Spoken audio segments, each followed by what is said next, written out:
దీవెన వలన ప్రభు అయిన యేసుక్రీస్తు నామములో అందరికీ వందనాలు.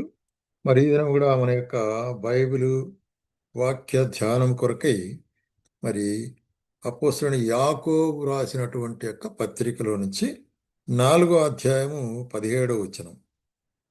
కాబట్టి మేలైనది చేయనెరిగియు అలాగు చేయని వానికి పాపము కలుగును. ఇక్కడ యాకోబు మరి ఒక విషయాన్ని మనకు బయలుపరుస్తున్నాడు. మేలైనది చేయనెరిగియు, మేలు తెలిసి ఉండి మేలు చేయుటకు నీ చేతన అయ్యుండి మరి ఆ విధంగా చేయకపోతే అది కూడా పాపమే అంటాడు. కాబట్టి కొన్ని విషయాలు మరి పాపము అనేటువంటి కార్యాల గురించి కొన్ని సందర్భాల్లో మనం ఏదైతే చేయకుండా ఉంటామో అవి పాపము అనేటువంటి కార్యాలను పలు సందర్భాల్లో మనం బైబిల్ వాక్యంలో చూస్తున్నాం. ఇప్పుడు యాకోబు చెప్పేటి ఏంటంటే తెలిసి ఉండి లేక చేతనై ఉండి లేక నీకు నీకు అనుకూలంగా ఉండి నువ్వు చేయలేకపోతే చేయలేనిది పాపము అంటాడు. కాబట్టి మనము ఏదో దొంగతనము వ్యభిచారము అబద్ధము ఇది చేసేదే పాపం కాదు, చేయవలసినది చేయలేకపోతే కూడా పాపమే అనేటువంటి కార్యం. మనం దాంట్లో నుంచి కొన్ని వాక్య సందర్భాలు మనం చూసుకుందాం. లూకాసు వార్తలో యేసు ప్రభు ఇక్కడ మరి మనకు చెప్తుంటున్నాడు. లూకాసు వార్త మరి 12వ అధ్యాయము 47వ వచనం. ఇక్కడ తన యజమానుని చిత్తం ఎరిగిండియు సిద్ధపడక అతని చిత్తము చొప్పున దాసునికి అనేక దెబ్బలు తగులును. అయితే తెలియక దెబ్బలకు తగిన పనులు చేసిన వానికి కొద్ది దెబ్బలే తగులును. ఎవనికి ఎక్కువగా ఇవ్వబడునో వానికి ఎక్కువ తీర్చును. మనుషులు ఎవనికి ఎక్కువగా అప్పగింతురో వాని యొద్ద ఎక్కువగా అడుగుదురు. ఇక్కడ మనకు చెప్పుకుంటే కార్యం ఏంటంటే ఒక యజమానుడు మరి తనక చూసినట్లయితే ఆ, ఇక్కడ చూసినట్టు నమ్మకమైన దాసుడు, ఒక దాసుడు యజమానుడు ఉంటున్నాడు. మరి యజమానుడు యొక్క ఇష్టము లేక ఆయన చిత్తము మరి ఎరిగిండు కూడా ఆ దాసుడు ఆ విధంగా జరిగించకుండా నిర్లక్ష్యంగా ఉన్నట్లయితే అటువంటి అది కూడా పాపము అనేటువంటి కార్యం, అటువంటికి దండన ఉంటుంది అంటున్నాడు. కాబట్టి యజమానుని చిత్తము ఎరిగియుండియు చేయనటువంటి దాసునికి శిక్ష, అది పాపము. అట్లాగే యోహాను సువార్త 9వ అధ్యాయంలో 41వ వచనములో అందుకు యేసు, మీరు గుడ్డివారైతే మీకు పాపం లేకపోను గాని చూచుచున్నామని మీరు ఇప్పుడు చెప్పుచున్నారు గనుక మీ పాపం మీరు పాపం ఉందండి, మీ పాపం ఎందు నిలిచి ఉంటున్నారంటాడు. కాబట్టి మేము చూచుచున్నాము అని చెప్తూ చూడలేనట్టు వారు. మరి మన చుట్టూ ఇటువంటి వారు చాలామంది ఉంటారు. నాకు అదంతా తెలుసు అంటారైతే ఏమీ తెలియదు. అంటే ఇక్కడ అర్థం ఏంటంటే మేము గుడితనములో ఉంటున్నామని ఒప్పుకోలేనటువంటి వారు, నేను చూడలేదని యథార్థతను ఒప్పుకోలేనటువంటి వారు, మరి అది అటువంటి స్థితి కూడా అది పాపమే. అది కొరకే ఏమంటాడంటే మరి చూడి, మీ గుడ్డివారైతే మీకు పాపం లేకపోను కానీ చూచుచున్నామని మీరు ఇప్పుడు చెప్పుచు మీ ఆ? మరి చెప్పుకుంటున్నారే, మరి చూడలేంటి మీరు ఏమనుకుంటున్నారు, చూస్తున్నామని చెప్తున్నారు, ఇది పాపము అంటున్నారు అనమాట. అట్లాగే మనము మరి మొదటి యోహాను పత్రిక 3వ అధ్యాయంలో ఒక మాట చూస్తుంటున్నాం చూడండి. మొదటి యోహాను పత్రిక 3వ అధ్యాయము 17, 18 వచనాలు చదువుతాను. ఈ లోకపు జీవనోపాధి గలవాడయుండి తన సహోదరునికి లేమి కలుగుట చూచియు అతని ఎడల ఎంతమాత్రము కనికరము చూపనివాడు దేవుని ప్రేమను ఎలాగూ చిలుచును కదా. కాబట్టి అటువంటి కనికరము చూపకుండుట అనేటువంటిది ఎటువంటి వాడు, సహోదరునికి లేమి కలిగి ఉండి కూడా చూచుండి కూడా మరి అక్కడ ఏం చెప్తుంటే కనికరము చూపనివాడు. కాబట్టి కనికరము చూపువారు కనికరమును పొందుదురంటాడు. అయితే మరి కనికరము చూపనికుండా ఉండేది కూడా అది పాపమే.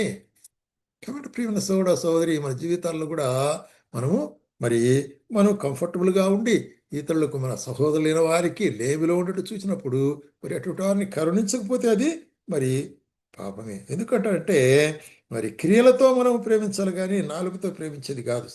అట్లాగే మరి సొలొమోను ఏమంటున్నాడంటే సామెతల గ్రంథంలో, సామెతల గ్రంథం 3వ అధ్యాయము 27వ వచనం అండి.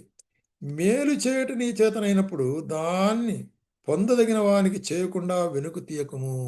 కాబట్టి మేలు చేయుట నీ చేతనైనప్పుడు, కాబట్టి ఈ లోకంలో చాలామంది మేలు చేయుట అనేటువంటిది చాలా అరుదు, కీడు చేసేది ఎక్కువ ఉంది. కాబట్టి మనం ఒకటి నేర్చుకోవాలా, నువ్వు ఒక మనుషునికి మేలు చేయలేకపోయినా కూడా పర్వాలేదు, కానీ కీడు చేయకూడదు.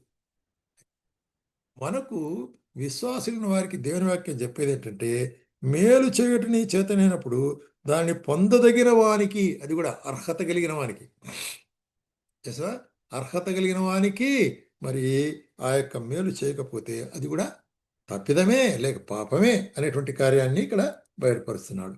అట్లాగే మన హెబ్రీయులకు రాసిన పత్రికలో కూడా చూస్తున్నాము. హెబ్రీయులకు రాసిన పత్రిక 10వ అధ్యాయంలో మనకు ఇక్కడ అపోస్తలుడైన పౌలు రాస్తే ఏమంటాడంటే, హెబ్రీయులకు రాసిన పత్రిక 10వ అధ్యాయము 26, 27 వచ్చినారు. ఏమంటాడు ఇక్కడ, మనము సత్యమును గూర్చి అనుభవ జ్ఞానం పొందిన తరువాత బుద్ధిపూర్వకముగా పాపం చేసినలా పాపమునకు బలి ఇకను ఉండదు. బుద్ధిపూర్వకముగా చేయుట అనేటువంటిది, తెలిసి కూడా బుద్ధిపూర్వకముగా చేయుట అనేటువంటిది, దట్స్ ఎ సిన్, అది పాపము. దానికి ఇంకా మరి తిరిగి మరి ఇక్కడ చూసిన క్షమాపణ ఉండదు అనేటువంటి కార్యాన్ని ఇక్కడ మరి చెప్తున్నాడు అన్నమాట. కాబట్టి దేవుని వాక్యం మనకు బోధించేది ఏంటంటే, మనము మేలు చేయటం విసుగక ఉందమంటాడు. చూడండి, గలతీలకు రాసిన పత్రిక చూసినట్లయితే, గలతీలకు రాసిన పత్రిక 6వ అధ్యాయము 9వ వచనము, మనము మేలు చేయటం విసుగక ఉందము, మనము అలయక మేలు చేస్తమే అని తగిన కాలముందు పంట కోతము. కాబట్టి మనకు సమయము దొరికిన కొలది అందరి ఎడల, విశేషముగా విశ్వాస గృహముకు చేరిన వారి ఎడల మేలు చేయవలను. అది కాబట్టి విశ్వాసం వారు మనము మన జీవితాల్లో మరి చూసినట్లయితే ఏదైనా కూడా మనకు తెలిసి చేయదగి ఉండి కూడా చేయలేకపోతే అది పాపమే అనేటువంటిది. అంటే యజమానుడు మన ప్రభువైన యేసుక్రీస్తు మనకు యజమానుడు, మనం ఆయన దాసులు ఉంటున్నాం.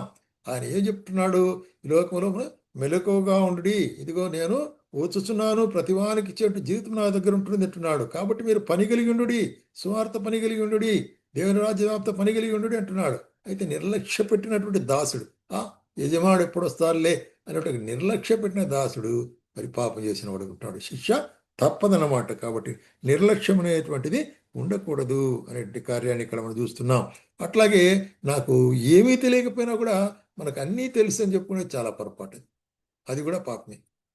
కాబట్టి మనకు మరి యోగ్యత ఉండి కూడా నీ సహోడు కష్టపడినప్పుడు అక్కడ అతని మీద కనికరం చూపించకపోతే అది కూడా అంత మాత్రం కాదు, ఇది పాపము అని మనము ఎరిగిండి కూడా తిరిగి తిరిగి దాన్ని చేసినప్పుడు మరి అది క్షమించరాని పాపం అంటున్నాడు.